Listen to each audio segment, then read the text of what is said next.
Death. U.S. President Donald Trump made several false statements and misrepresented some facts during a contentious Oval Office meeting on Wednesday with South African President Cyril Ramaphosa.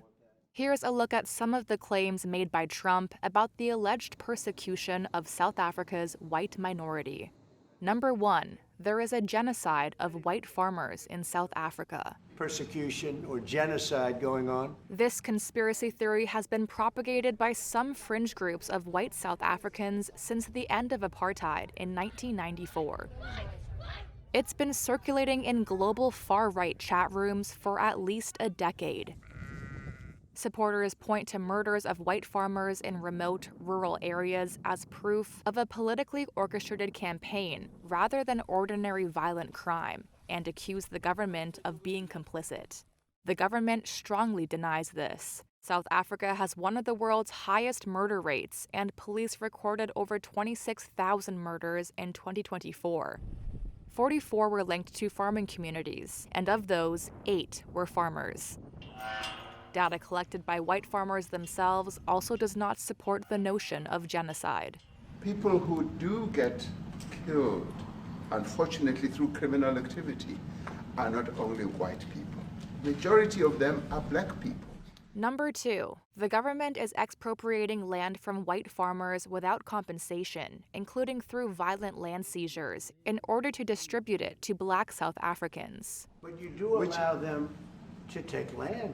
No. You do allow them to take land. The South African government has a policy of attempting to redress inequalities in land ownership that are a legacy of apartheid and colonialism.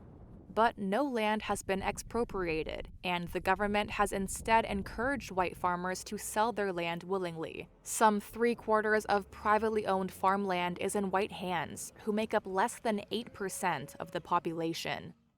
A law signed by Ramaphosa in January that allows the state to expropriate land in the public interest in rare cases without compensating the owner requires authorities to first try to reach an agreement. It still hasn't been used.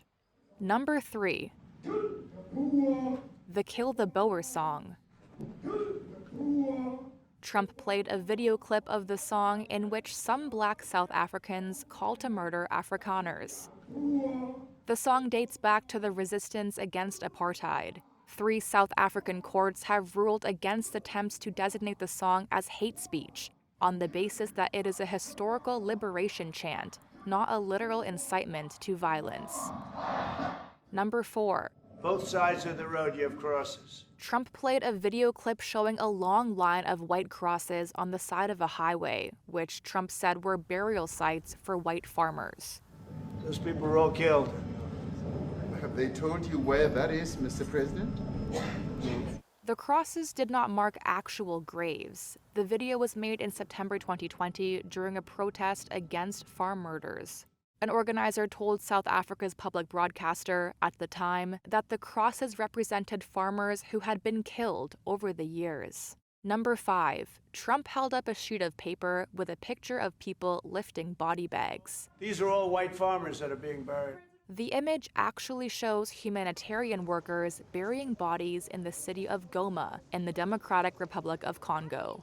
It's a screen grab of this Reuters video taken in February, following deadly battles against Rwanda-backed M23 rebels who had captured the city.